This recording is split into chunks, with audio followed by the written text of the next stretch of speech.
우리 주님의 위로와 은혜가 오늘 예배의 자리에 나오신 모든 분들에게 가득하시기를 주님의 이름으로 축원합니다. 며칠 전 우리 교회 장로님 한 분께서 주관하시는 행사에 초청을 받아 참석을 했었는데요. 국민의례 때 애국가 부르는 시간이 있었습니다. 이때 행사를 진행한 단체가 우리말 한글을 사랑하고 아끼는 단체여서 보통 많이 하듯 애국가를 간략히 줄여 부르지 않았었습니다. 처음부터 끝까지 4절까지 완창하는 것이었습니다. 그런데 이때 애국가를 쭉 부르면서 문득 예배 시간이 생각났습니다. 우리 그리스도인들도 예배 때 찬송가를 처음부터 끝까지 다 부른다는 것입니다. 물론 긴급한 일이 있으면 줄여 부르는 일도 간혹 있지만 찬송가는 끝까지 부르는 것이 예배 때의 기본적인 모습입니다. 그리고 이 사실은 한번 곰곰이 생각해 볼 필요가 있습니다. 왜 우리는 예배 때 시간과 효율을 생각해 짧게 찬송하지 않고 오래 걸리고 때로 형식적으로 느껴져도 끝까지 다 부르는 것일까요? 같은 차원에서 예배 자체에 대해서도 질문해 볼 수 있습니다. 예배는 왜 많은 순서들이 있고 순서들을 하나하나 지키는 것일까요? 예배는 왜 우리에게 편리한 것이나 효율성이 기준이 아니고 예배 자체가 기준일까요?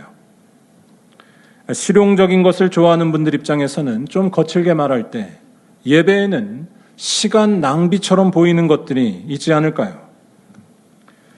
그런데 기독교는 아무리 실용이 중요해도 예배를 변형하지 않습니다. 예배의 기준은 얼마나 효율적인지 또는 내 기분에 지금 만족했는지 모두가 원하는 세련됨이나 감동스러움도 아니기 때문입니다. 예배의 기준은 전혀 다릅니다. 예배는 우리 삶에서 일어난 가장 소중한 일, 가장 절대적인 일에 대해 선포하고 거기에 참여하는 것이어서 거기에만 집중하는 것이 기준이기 때문입니다.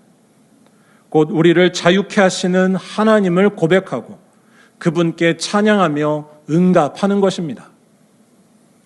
이보다 더 놓쳐서는 안 될 일이 또 있을까요? 비유컨대 예배는 사막에서 오아시스를 발견했을 때 다른 것 보지 않고 거기로 돌진하는 것과 비슷합니다. 거기에 생명을 주는 물이 있기 때문입니다. 그래서 예배는 설령 미련해 보이고 투박해 보여도 거기에 연연치 않습니다. 정확히 말할 때 제대로 된 예배에는 미련이나 투박, 실용이라는 말 자체가 들어올 틈이 없습니다. 나에게 일어난 하나님의 이 사건보다 더 실용적이고 중요한 일은 없기 때문입니다. 특히 우리 한국교회는 이러한 정신을 굉장히 강조하며 예배해온 교회입니다. 아마 예배의 중요성에 대한 부모님들의 전설적인 가르침을 여러분 모두 많이 받으셨을 것입니다. 어렸을 때 예배 안 드리면 집에서 쫓겨나기도 했다. 혹은 바가지에 물을 떠와서 나에게 뿌리셨다. 라는 이야기를 종종 듣는데 여기에서 명심할 것이 있습니다. 때로 그런 부모님의 모습이 좀 강압적이고 과할 때도 분명히 있지만 그렇다고 부모님 마음에 있었던 간절함과 무엇보다 그렇게 하셨던 분명한 이유를 간과해서는 안 된다는 것입니다. 어떻게 전달하느냐의 문제는 잘 고치면 되는 것이지 예배에 대한 고백 자체는 문제가 아니기 때문입니다. 쉽게 말해 믿음의 부모님들은 예배를 마치 행운의 부적처럼 여겼기 때문에 그렇게 강조하고 또 강조했던 것이 아니었습니다. 믿음의 선배들이 예배를 목숨처럼 여긴 이유는 예배가 무엇인지 정확히 알았기 때문입니다. 바로 예배는 우리 모두가 죽어도 잊으면 안 되는 것을 선포하고 우리에게 일어난 하나님의 사건을 경험하며 거기에 응답하는 일이라는 것입니다. 곧 예수 안에서 우리를 치유하시고 없었던 생명을 주시며 새롭게 창조하시는 하나님을 고백하며 그분께 응답하는 것입니다. 우리가 잃었다가 찾은 진정한 생명을 가장 온전하게 드러내는 사건이 예배이기 때문에 이걸 알았기 때문에 예배에 빠지지 말라 한 것이지 그저 부적처럼 한 것이 아니었습니다. 예배는 그 핵심을 아는 이상 마다하거나 소홀히 할 수 없는 일입니다. 예배에 대한 이런 사실을 더 잘 알고 싶으시다면 믿음의 부모님들이 예배하셨던 그때 그 모습을 떠올려 보시기 바랍니다.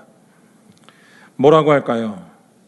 자기의 생각은 다 내려놓으시고 숨죽이며 십자가만 바라보고 반응하던 초롱초롱한 모습 아니셨나요? 울면서 웃기도 하시고 폭발적인 용광로 속에 고요히 안식을 누리셨던 모습입니다. 부모가 보여줬던 예배에서의 모습, 근사한 레저 생활도 아니요, 익숙한 종교 동호회도 아니요, 내 기분을 위해 했던 것도 아닌 그 모습, 하나님의 영광에만 사로잡혔던 그 모습을 기억하시라는 것이고 여러분도 보여주시라는 것입니다. 오늘 말씀은 하나님께서 모세를 부르시고 출애굽의 사명을 주시면서 하셨던 말씀 중에 하나입니다. 오늘 말씀은 기본적으로 모세가 소명을 받은 말씀 중에 일부라는 것을 잘 기억해야 합니다. 오늘 말씀이 들어있는 3장과 또 이어지는 4장까지를 쭉 읽어보면 모세는 하나님께 부름을 받고서 곧바로 응답하지 않았다는 것을 알 수 있습니다. 그는 이때 두려움과 불안함에 휩싸여 있었습니다. 자신이 출애굽의 사명을 감당하기에 도저히 자신이 없다는 것이었습니다. 정확히 말해 하나님께서 나 같은 사람을 통해 히브리 백성들을 건져내실 것에 대해 확신할 수 없었던 것이었습니다. 그래서 오늘 말씀 11절에서 모세는 내가 누구이기에 라고 말하면서 자신이 받은 그 소명을 완곡하게 거절합니다. 자신은 강한 왕 애굽의 바로 앞에 갈 수도 없고 또 종살이하는 수많은 히브리 백성들을 애굽에서 빼내올 자신도 없다는 것이었습니다. 잘 생각을 해보면 모세가 이렇게 말한 것은 아주 틀린 말은 아니었습니다. 쉽게 말해 모세는 이런 일에 적합한 사람이 아니었기 때문입니다. 그의 나이 40에 애굽 왕실에서 도망친 후 미디안 광야에 숨어 살면서 나이 80에 이르기까지 그가 이룬 것은 별로 없었습니다. 모세가 가진 것이라곤 지난 40년 동안 쌓인 열등감과 패배감, 상처와 외로움뿐이었습니다. 요새 말로 모세는 루저였습니다. 그래서 그는 하나님의 부르심을 거절합니다. 뭐라고 할까요? 이러한 자신을 부르신 하나님을 믿을 수 없었고 하나님께서 자신을 통해 하실 일도 믿을 수 없었다는 것입니다. 어떻게 자신 같은 사람을 통해 저 히브리 백성을 구원하실 수 있냐라는 것입니다. 그런데 이러한 모세에게 하나님께서 하시는 말씀이 오늘 말씀 12절입니다. 내가 그 백성을 애굽에서 인도하여 낸 후에 너희가 이 산에서 하나님을 섬기리니 이것이 내가 너를 보낸 증거니라. 아멘. 무슨 말씀이냐면 훗날 이스라엘 백성을 이끌고 이곳 호렙에 와서 예배하게 될 때에 하나님께서 너를 택하셨고 구원 역사를 이루셨다는 것을 똑똑히 알게 될 것이라는 말씀입니다. 하나님의 이 대답은 언뜻 보면 참 간단해 보이지만 사실은 뭔가 좀 부자연스럽습니다. 좀 앞뒤가 안 맞아 보이고 의문을 갖지 않을 수 없습니다. 왜냐하면 모세를 택하시고 하나님의 구원 역사를 이루신다는 것의 증거, 그것을 알게 할 증표가 다름 아닌 예배라고, 이 산에서 하나님을 섬기는 것이라고 말씀하시기 때문입니다.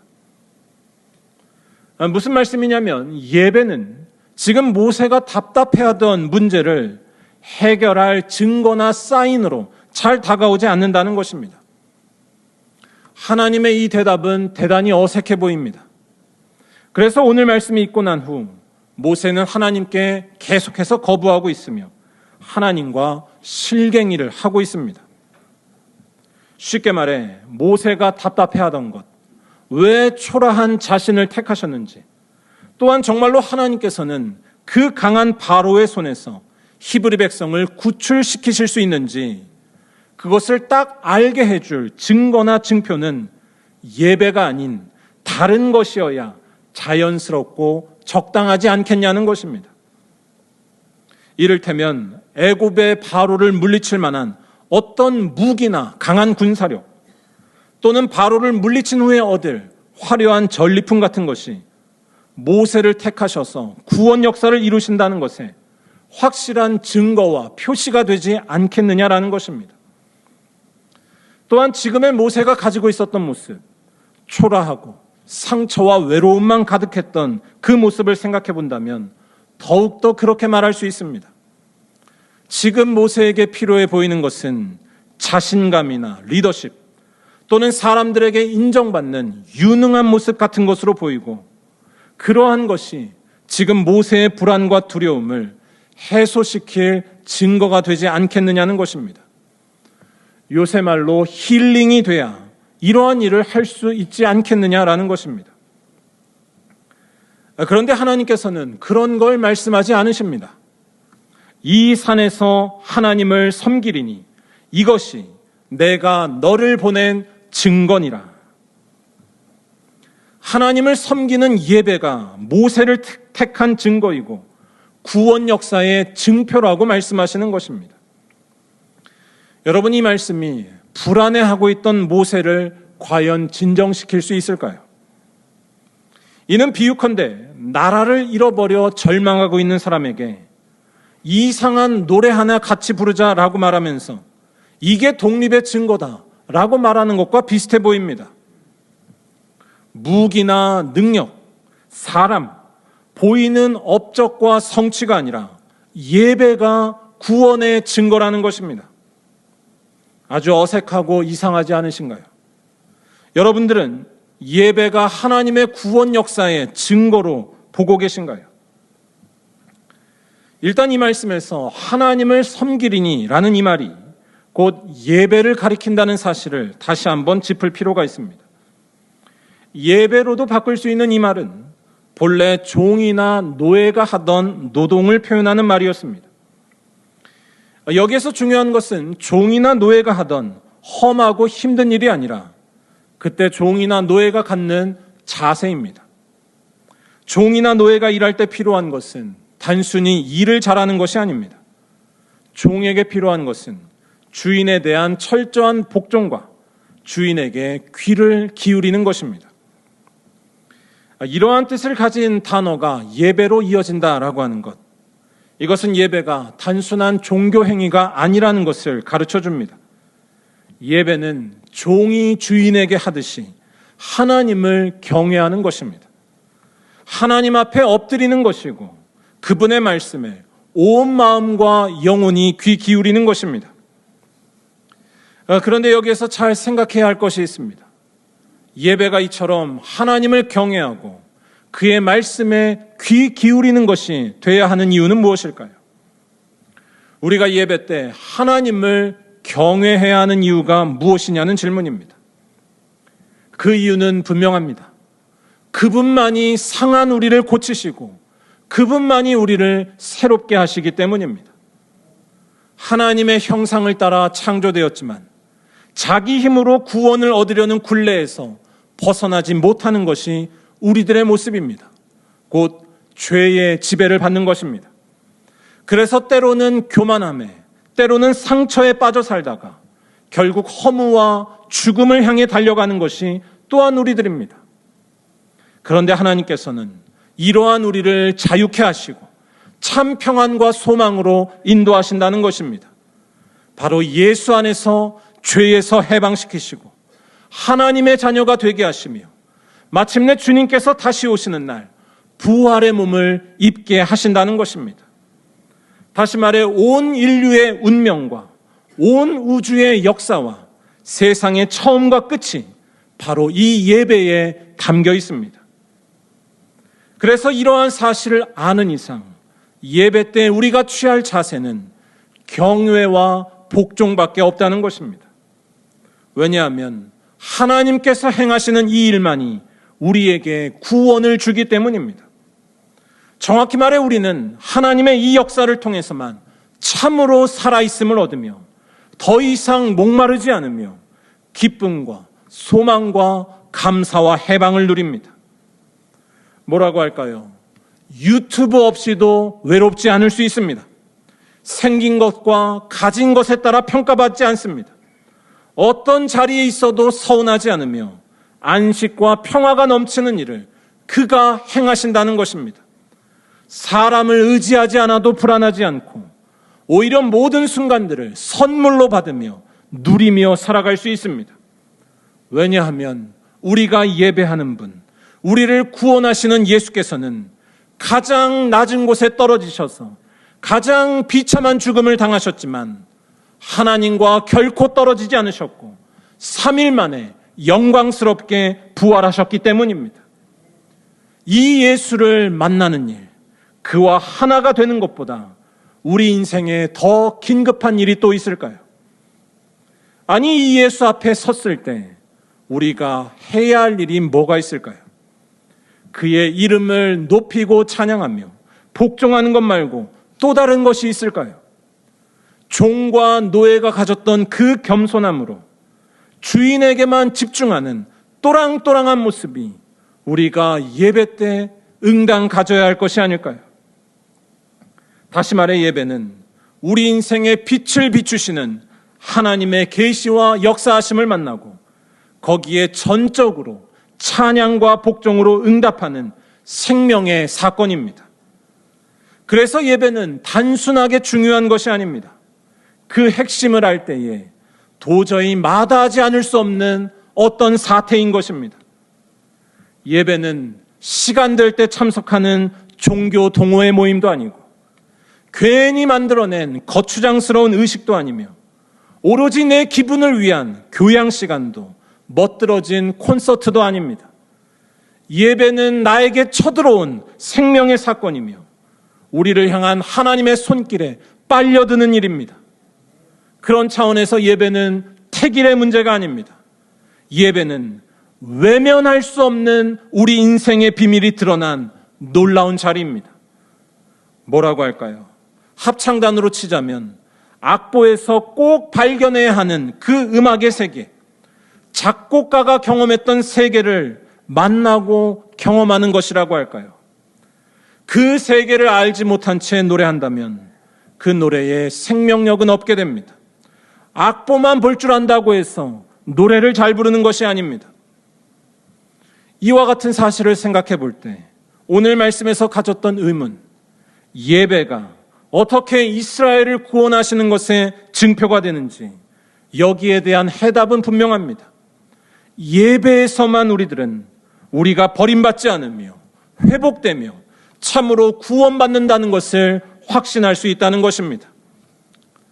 다시 잘 생각해 보시기 바랍니다.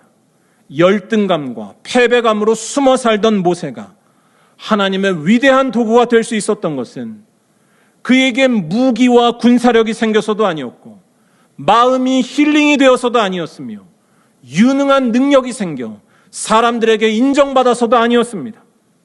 아니, 그런 것들이 다 있을지라도 구원은 가까이 오지 않습니다. 그러한 것에 생명이 있지 않기 때문입니다. 건강이 궁극적으로 우리를 지켜주지 못하고 남에게 인정받는 것도 우리를 허무와 절망에서 건져내지 못합니다. 쉽게 말해 애굽의 노예로 있던 이스라엘이 구원받았던 일은 그런 것으로 이루어진 것이 아니라는 것입니다.